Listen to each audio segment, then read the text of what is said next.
So let's look at the math now. See, we already have a basic understanding of how it works. So here, first thing is, what is that we are doing over here? This being point 1 for us, point of interest, we're trying to figure out the velocity with which the fluid is flowing. How is that we are doing with this setup? Here we know the density of this liquid. This is an U tube, and here we know what liquid we have used. Let us call it as rho m. Okay, so this is a different liquid and it has a different density, of course. And then we have here the pressure difference, and because of which there is, one is at higher space, higher level, and one is at a lower level. That is basically there's a difference in height. This is also known. So we know this quantity, and this quantity. Also, we know the area, cross-sectional area of pipe over here, and the throat part, and the throat part. So we know the cross-section of this two space. So we can call this as A2 and this as A1. Okay, guys, these are all the things that we know. So with this information, will we be able to figure out the speed V1 at point 1? Okay, so this is our 1. That's our location 1. Okay.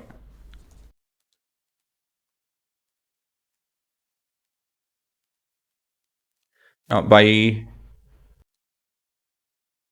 equation of continuity, what we have here is A1, V1, that's the unknown part. A2 we know, but V2 also we know. We don't know actually, sorry. So there are two unknowns over here. So here, A1 is area of cross section at point 1, and similarly we have A2 at point 2. Next, V1 is the speed at point 1,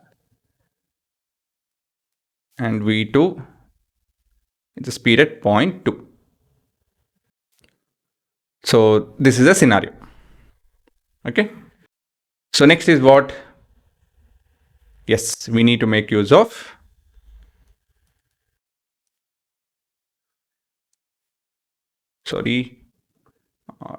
Bernoulli's equation for 1 and 2. So we are applying at these two places. So 1 being that and 2 being this.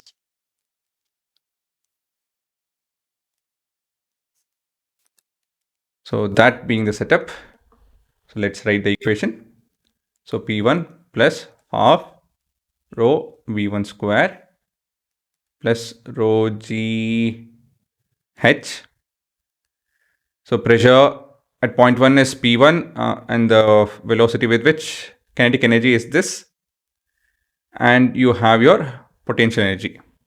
This has to be equal to P2 plus half mv2 square plus rho GH.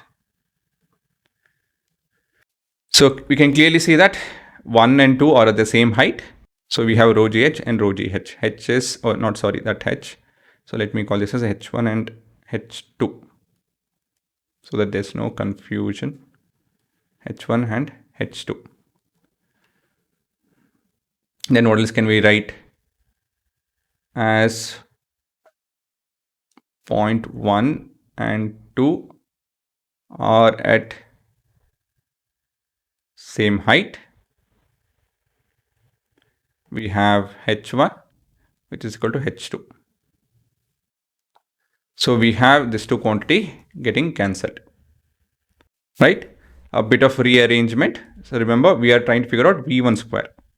Okay. So P1 minus, or sorry,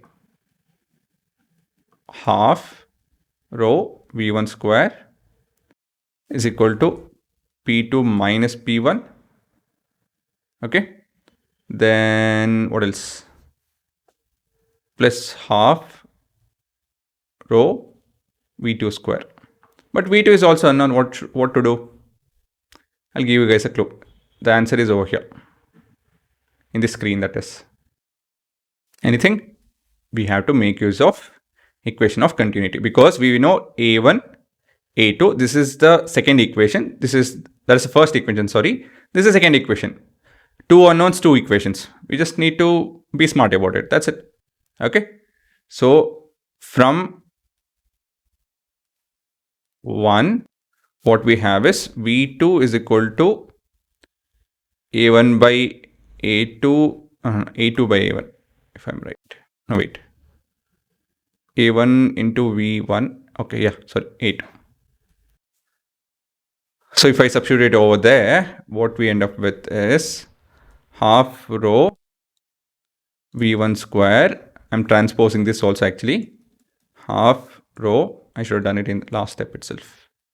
A1 square by A2 square, V1 square. So only one unknown. This is equal to P2 minus P1. Okay.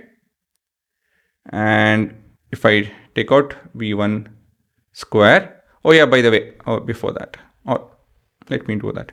V1 square is to be the one which has to be found, and also we have half and rho, that is common, and we have 1 minus A1 square by A2 square. Okay, so this is equal to P2 minus P1. So A1 by A2 is, A1 is this. Oh, A1 by A2 is a big number. So this will be actually more than 1. So if I multiply minus 1 throughout, actually I'm a bit messing up the derivation. Anyways, half, if I multiply minus 1 over there, so I'll get positive at both the ends. Nothing wrong in this actually. I'm just making things positive. So I could have reduced actually 1 or 2 steps if I had spent a second. Yeah. Okay. So P1 and P2, do we know this? Even this is unknown actually. I kept telling only one unknown. But P1 and P2 is not known. Actually, we know. How? We know H. Right? H is the difference in the liquid's height in the U tube. And we know the density of this liquid also. So P2 minus, so from manometer cube, P1 minus P2 is given by rho mg into H. That's it. And we almost have everything. So V1 square. I don't want to rearrange this because it'll look messy. So I'll just keep it this way. Rho m g h. Right? So if I have a look at it, so we know h, we know g, we know this. One is numerical. This two we know. This we know. So only unknown is V1 square, and that's it. So with this, we'll be able to figure out the velocity of the liquid at point 1. Very simple. I could have reduced one step. If not, yeah, that's it. That you guys can optimize. But if not, a very simple idea. Again, so actually let me repeat it off. So what we are looking at is, we are looking at another application of Bernoulli's principle. So we are trying to figure out an unknown value that is hidden inside a pipe. The fluid flowing out, right? Say we want to build a, let me go to this. Say we want to build a station wherein we fill the bottles with milk. Okay. So for that, we need to be very sure of that we are filling only 1 liter, not more, not less. So basically we need to measure the liquid coming out of this pipe. So that's where this concept comes into picture. So in between the pipe, we have placed this a bit complex setup. So we have a manometer and we have a known liquid inside this. And we have the throat and so on and so forth. So because of this setup, there is a difference in pressure. And we know quite a few things. We know the area of cross section of this pipe and the throat and the density of the liquid, that say the milk, density of your U-tube, liquid inside the U-tube per se. And we are able to measure the difference in the height, h. So quite a few things we know. So with all of this, can we figure out velocity? Yes, we just did that. So one of the equation that we need is your equation of continuity. That's the very first thing. And second thing is Bernoulli's principle. And from one, so basically using the first and the second equations, we just have to solve it and bit of rearrangement and we'll get to see that.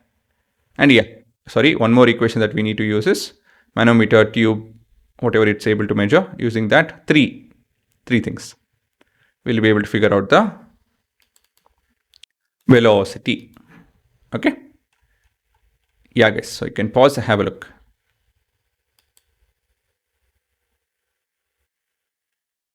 Again, be very comfortable with this, as in don't memorize anything. All these are very simple.